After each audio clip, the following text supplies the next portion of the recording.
মানে আমরা একজন দলীয় প্রধানমন্ত্রীর হাতে তো দেশ তুলে দিয়েছি চালানোর জন্য, তাই না?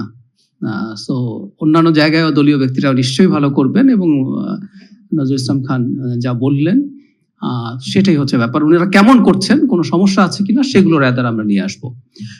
জুলাই সনদ নিয়ে বিরোধী দল কথা বলছেন, কথা তারা বলবেন, এবং বিরোধী দলের কাজই হচ্ছে তারা সরকারের সাথে যেসব জায়গায় কনফ্লিক্টিং পয়েন্টস আছে সেগুলো নিয়ে কথা বলবেন। কিন্তু আমরা খেয়াল করব জুলাই সনদ নিয়ে আদিতেই একটা ডিবেট ছিল, এবং বিএনপি তখনও নির্বাচন হয়নি, নির্বাচনের আগে তার অবস্থান স্পষ্ট করেছে সব সময়। মানে এই যে জুলাই সনদ বাস্তবায়ন বা জুলাই সনদ বলতে আমরা কি বুঝবো এ নিয়ে একটা অস্পষ্টতা আছে, তাই না?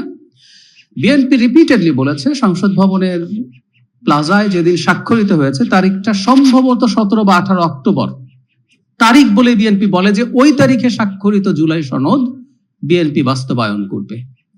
ওই একই জায়গায় বিএনপি আছে, সেটার জন্য যা যা করা প্রয়োজন সবকিছু করছে। ওটার মানেটা হচ্ছে ওখানে বিএনপির কিছু জায়গায় নোট অফ ডিসেন্ট ছিল। ওই সময়গুলোতে আমরা প্রচুর মিডিয়াতে কথা বলেছি, বিএনপির নোট অফ ডিসেন্ট নিয়ে অনেকের আপত্তি ছিল, অনেকের সমালোচনা ছিল, কিন্তু বিএনপি এই কথা কোনোদিন জানাতে কার্পণ্য করেনি যে এগুলো তার নোট অফ ডিসেন্ট। সে জনগণকে জানিয়েছে যে এগুলো সে করবে না, দ্বিমত প্রকাশ করছে। সো ওই নোট অফ ডিসেন্ট বাদ দিয়ে জুলাই সনদে আর যা যা আছে সবকিছু বিএনপি বাস্তবায়ন করবে। এর মধ্যে একটা বড় আলোচনা হচ্ছে সংবিধান সংশোধন নিয়ে। আপনারা জানেন এটার জন্য একটা কমিটি তৈরি করা হয়েছে, ওইটার প্রথম বৈঠক হয়েছে এবং এটা চলমান থাকবে। আমি রিপিট করছি, স্বাক্ষরিত জুলাই সনদ উইথ নোট অফ ডিসেন্টস। বিএনপির বক্তব্য এটাই ছিল, অন্যান্য দলেরও তো নোট অফ ডিসেন্ট ছিল, তারা যদি ক্ষমতায় আসতেন তারা তাদের নোট অফ ডিসেন্ট বাদ দিয়ে বাকিগুলো সংস্কার করে ফেলতেন।